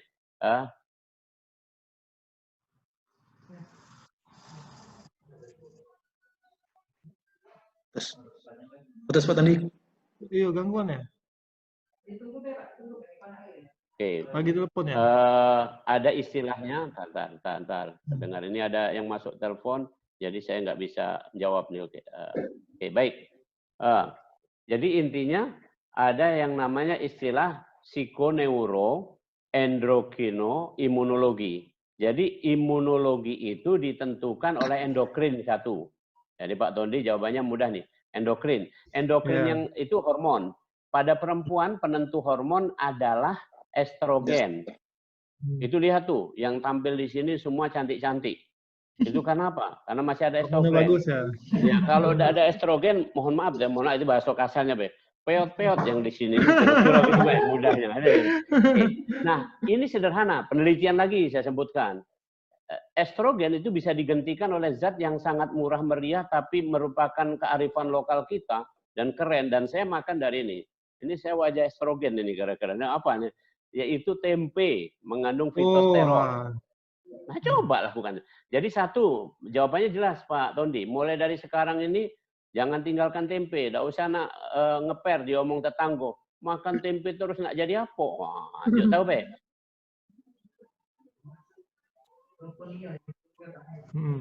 Nak jadi imun kuat, kira-kira itu satu. Itu. Jadi penentunya hormon. Yang kedua, penentu imunitas itu adalah psikoneuro, yaitu keadaan jiwa. Tadi Pak Irham dan nanyain, indeks kebahagiaan, naikkan kebahagiaan kita. Biasa baik. Saya kasih contoh. Mungkin saya mau nggak usah dijawab, tapi mungkin ini dijawab dalam hati. Kira-kira gini. bahasa mudahnya. Ya, kiro-kiro, nih, yang hadir di sini semua sehat nggak? Sehat jawabannya. Kalau sehat seperti ini, perlu nggak kiro-kiro periksa PCR? Jawabannya nggak perlu. Jawabannya nggak perlu. Nah, ngapo? Kaki kalau periksa tahu-tahu positif ngedon malah kan kira-kira begitu. Ya sudah. Ini segala bikin balak gitu ini kan ini. Jadi mungkin Anda mau nanya sama saya ya, apakah Prof. Yuwono yang setiap hari bergelut sama manajemen, sama dokter, sama pasien, sama laboratorium ini sudah periksa PCR? Enggak. Saya rapid enggak, PCR enggak. Coba bayangkan, apakah ini enggak itu? Lo mau sehat gini mau ngapain apa? Kamu mau ngapain saya kan? Kira-kira gitu kan? Itu contoh. Jadi artinya psikonya ininya tenangkan aja lah gitu. Oke, satu. Yang ketiga adalah imunitas sendiri. Itu perannya adalah imunitas paling bagus adalah dengan cara kita itu di-challenge kena terpapar oleh segala sesuatu yang menjadikan kita kuat. Jadi makanya ini usulan nanti tolong dipertimbangkan walaupun ini secara formalnya meloi bae. Kata menteri kuliahnya harus daring, meloi bae. Saran itu meloi bae dulu. Tapi pelaksanaannya kan kita dewek. Ndak kado Pak Menteri nak datang ke kilometer 3,5 itu kan nggak mungkin nih. Jadi intinya lebih bagus menurut saya itu tetap ada kuliah tatap muka. Bener, saya nggak ngomong otot itu loh. Saya punya sekolah tuh di Jakabaring dari daycare sampai SMA. Itu saya udah pastikan insya Allah masuk kita. Lagi ada yang ribut-ribut, aku tantang kalau nak kamu ribut-ribut. Kapan masuknya? Sesuai tadi, lihat grafiknya, saya nggak sembarangan ilmiah. Tadi pertengahan Juli, maka saya mundurkan seminggu. Jadi masuk minggu ketiga Juli, itu masuk tatap muka di kami. Ya kan kira-kira begitu. Jadi kenapa? Ada alasannya. Kenapa? Supaya imunitas kita naik. Di rumah terus mendap, kalau anak-anak main game. Kalau orang tua tuh besar-besar ini ngayal-ngayal biasanya. Ngayal kayo, ngayal tamat, ngayal ini, segala macam gitu. Itu imunitas turun malah. Apa gitu? Pergilah keluar itu. Makanya mohon maaf ini pakai bahasa agak kasar. Ini Kapolda ini. Saya sitir aja. Kapolda ngobrol sama saya, Prof. Pecahnya wong-wong gila, wong-wong apa yang tidak keruan itu sehat-sehat baik, tidak doni. Ya karena Pak Siko tidak dipikirinya COVID ini itu Siko. Yang kedua, dia kena papar macam-macam. Sampah itu dia duduk di sampah, dia apa gitu. Kita ini ecak-ecak kebersihan gino, cak keia-iaan bahasa Palembangnya. Nah itu akhirnya ketakutan, malah sudah pakai hand sanitizer, sudah pakai masker, kadang-kadang pakai apa lagi dia kujingok itu ya. Pakai sarung tangan pula plastik ngalang-ngalangkan dokter ini gitu, yang mau nak nyunat itu pokoknya udah pakai itu kalau masih takut juga. Oh ya Allah, mana jadi intinya imunitas itu berkaitan sama psikoneuro ya, endokrino, imunologi. Jadi tolong saraf kita dibaguskan, tenang-tenang. Yang kedua endokrin kita hormon dibaguskan, kemudian imunitas kita di-challenge, jangan dinganggurkan, ditantang, tidak mati tidak gitu ke Roma itu dengan cara kita ketemu ini segala macam. Yang penting tetap melakukan cara-cara yang sehat itu aja. Mungkin itu yang bisa kami sampaikan. Tapi balik lagi, mungkin saya boleh sampaikan dari pertanyaan awal tadi dari presentasi saya menyemangati kita semua, tolong sesuai dengan tugas kita Tridharma adalah satu ngajar jelas. Yang kedua, tolong ini kesempatan ngajar, jangan ngajar tok penelitian, termasuk ada pustu di kita, itu sarana keren itu untuk penelitian. Yang ketiga tentu adalah hasilnya segala sesuatu harus manfaat. Nanti segera umumkan ke masyarakat supaya menjadi bagian dari pengabdian. Nah itu, hemat saya gitu. Kalau udah kayak gitu insya Allah. Kalau soal ongkos, tadi udah saya sampaikan, ya udah saya dipikir, kalau mikir dulu ke ongkos, tidak jadi kuliah ini, tidak jadi kalau kita mikir ongkos, kan gitu ya, dan sebagainya. ya. Tapi kalau kita mikir dulu tiga hal tadi, ngajarnya, penelitiannya, pengabdiannya, insya Allah ya akan lebih bagus. Terima kasih. Mungkin itu. Oke, Prof, ini ada tambahan 2 pertanyaan lagi nih, Prof. Ya, silakan. Ini pertanyaan terakhir ya kepada para audiens. Ini pertama dari Ibu Dasumiati menanyakan bahwa mengenai apakah memang terjadi peningkatan orang meninggal per hari pada saat COVID saat ini? Yang kedua, mengapa harga tes rapid atau swab itu berbeda-beda setiap rumah sakit? Mengapa saat ini sepertinya masyarakat dikejar-kejar untuk rapid? Ya, baik. Oke. Jadi ini, saya tolong camkan di data itu. Data menunjukkan di Sumsel ini meninggal 70. Meninggal 70 yang positif. Ulangi. Yang positif terkonfirmasi meninggal 70. Tapi yang meninggal seluruhnya 140, 2 kali lipatnya. 140, 2 kali lipatnya. Oke. Tadi pertanyaannya apakah ini meningkat? Jawaban saya tidak. Saya punya catatan di Rumah Sakit Pusri khususnya. Di Rumah Sakit Pusri itu yang meninggal sekitar sudah 10. Dari 10 itu semuanya membawa penyakit sebelumnya. Jadi ibaratnya itu sebelumnya tuh bahkan sudah banyak yang meninggal DOA. Nah ini balik lagi kalau pertanyaan ini selalu jawab dengan lokak penelitian ini. Tolong dicatat itu. Jadi ada DOA namanya death on arrival. Baru datang ke rumah sakit itu langsung meninggal itu ada. Kemarin pagi saya datang ke rumah sakit, saya lihat di emergency langsung dimasukkan dalam keranda. Apa ini? Baru meninggal Prof. Baru nyampe, kemudian kita baru mau tangani meninggal. Itu dari 10 itu di Pusri itu yang meninggal death on arrival sekitar 3. Kemudian ada yang dirawat 2-3 hari, ada yang dirawat agak lama baru meninggal. Jadi intinya semua dengan penyakit penyerta. Adakah peningkatan? Jawaban saya tidak. Tidak ada peningkatan. Tetap hal-hal yang sama, karena ini bukan karena COVID terus mati, kira-kira begitu. Itu satu hal. Oke. Yang kedua tadi, rapid tadi berbeda-beda harganya. Saya mau sampaikan aja nih. Tes rapid yang tunggal-tunggal itu yang pakai yang biasa sekarang kita lakukan itu, memang saya bukakan saja. Itu modalnya di angka sekitar 200-an ribu. 200-an ribu. Ya. Kalau sekarang misalnya salah satu rumah sakit bisa menjual angka itu di 250, itu karena sekarang tes rapidnya pakai mesin. Kalau yang pakai mesin itu modalnya kira-kira cuma sekitar 100 ribu. Maksimal. Maka kemudian dia jual sekitar 110, 120 ribu, 150 ribu dia bisa untuk itu. Itu yang menyebabkan harga-harga berbeda. Ada juga tes rapid yang harganya sampai 300 ribu. Tergantung bagaimana kelas atau kualitas dari rapid test ini. Maka beda-beda. Ditambah lagi rumah sakitnya bedanya adalah swasta sama negeri. Yang negeri sih tenang-tenang baik. Yang swasta pecah kami, nyari duit dewek, kalau itu tidak gajian gitu kira-kira. Itu ceritanya. Itu. Kemudian tentang didorong untuk tes rapid. Memang baiknya kalau kita sadar, kita mau tes rapid tadi, kalau dalam rangka kita punya keraguan-raguan. Tadi saya bilang, kalau aku ini tidak ragu-ragu, tidak usah. Tenang baik aku. Tapi kalau nak ragu-ragu, tes lah, tidak apa-apa. Lakukan tes. Kemudian jangan ini, rapid itu hanya menyatakan reaktif, non-reaktif, bukan berarti COVID. Nggak ada sama sekali. Oke, demikian.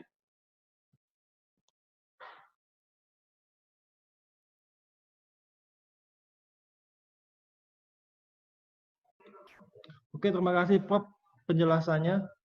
Nah, ini sebenarnya ada pertanyaan terakhir nih dari Bambang Haryanto. Silakan. Sikok lagi Pak Yo. Mengenai autoimun, bagaimana dengan orang autoimun, Prof? Oke. Baik, saya jawab. Tolong pelan-pelan dicatat. Ini kembali lagi aku selalu ngomong bukan apa-apa.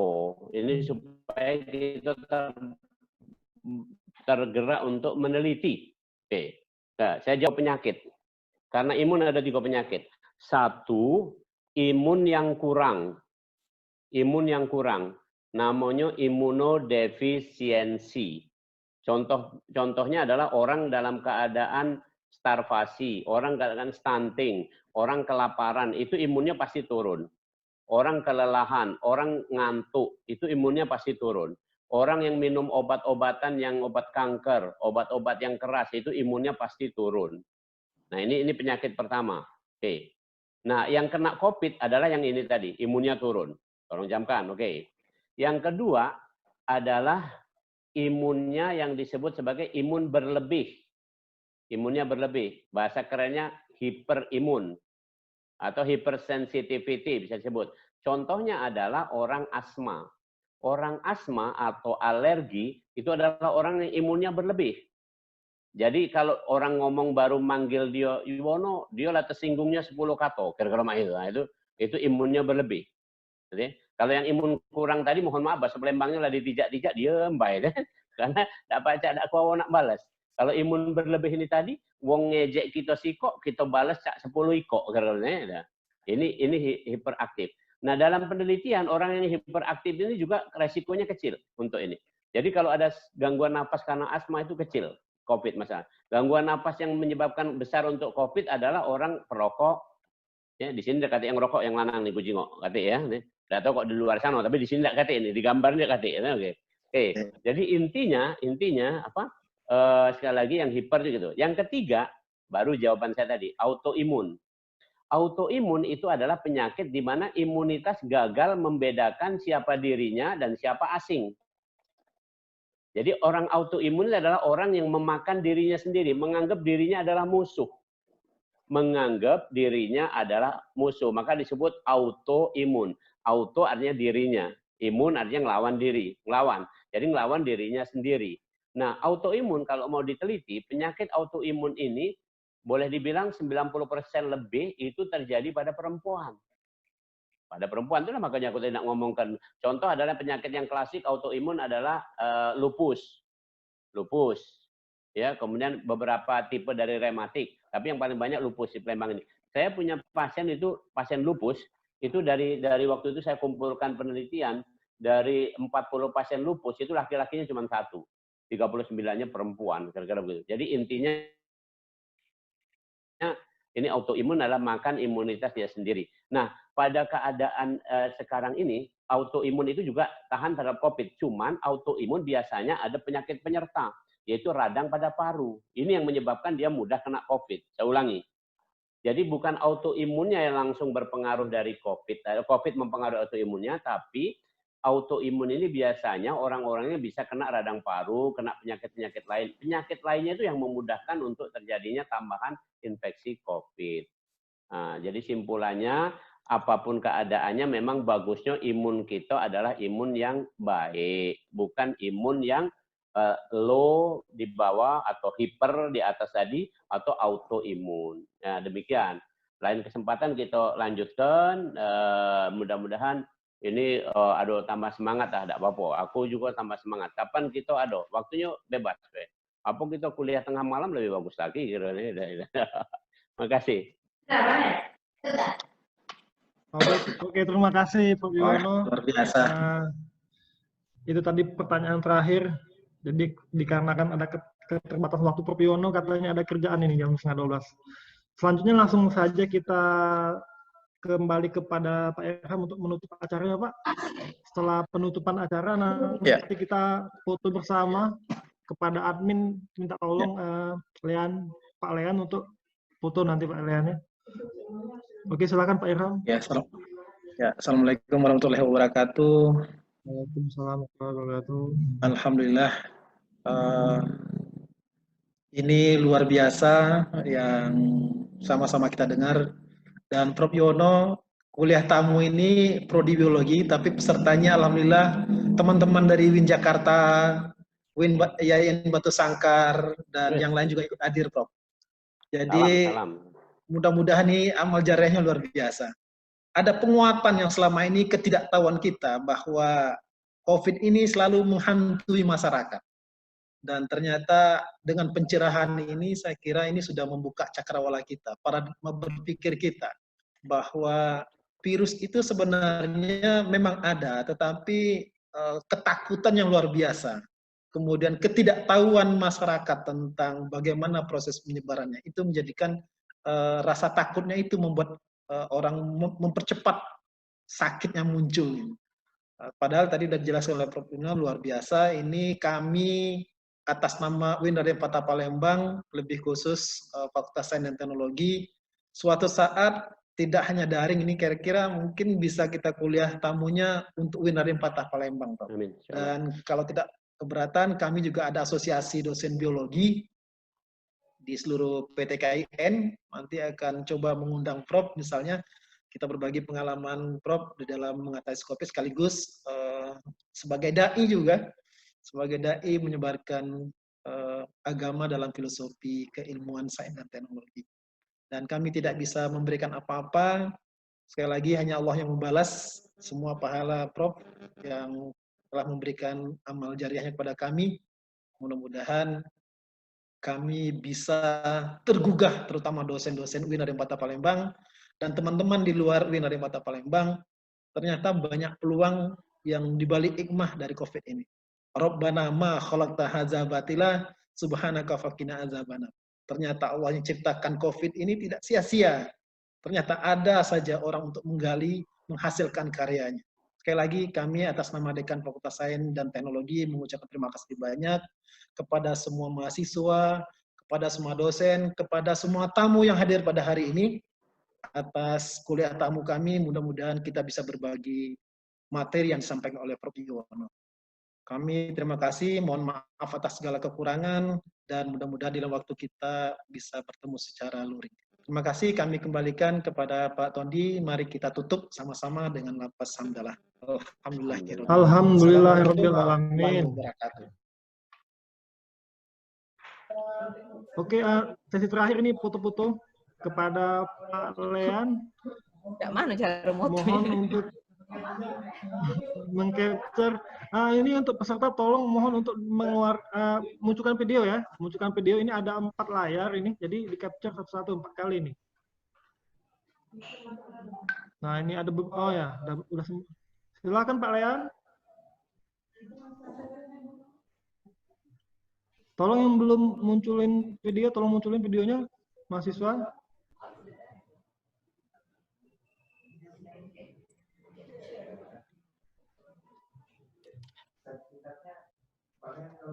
Pak Lean, udah Pak?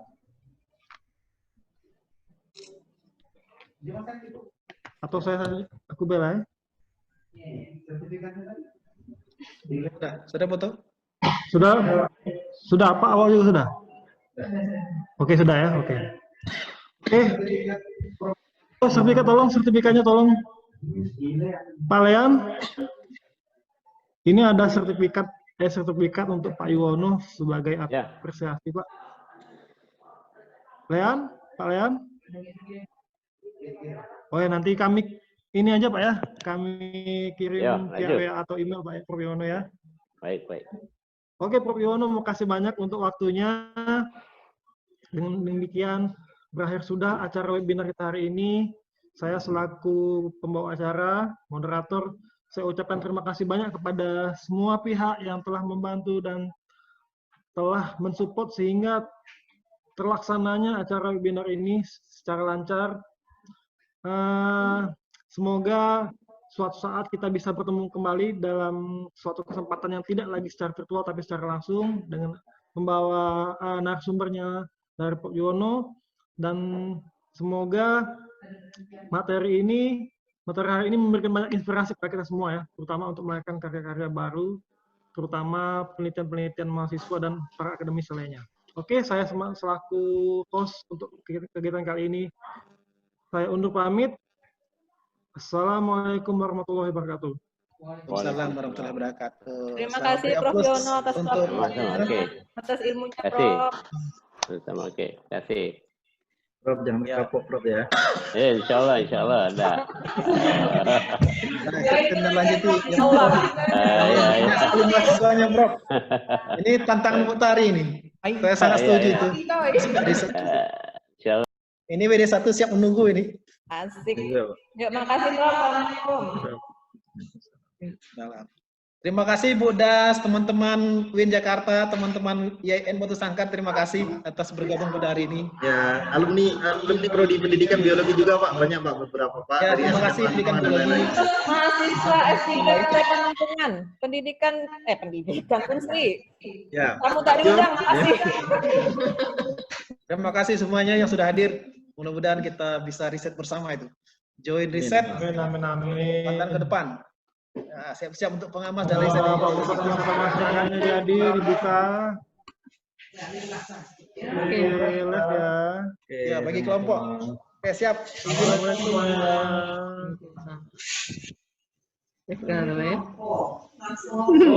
Marian udah balik belum Marian? Berani. Aduh, lah balik. Oh, lah balik. Masih jet lag tapi. Ada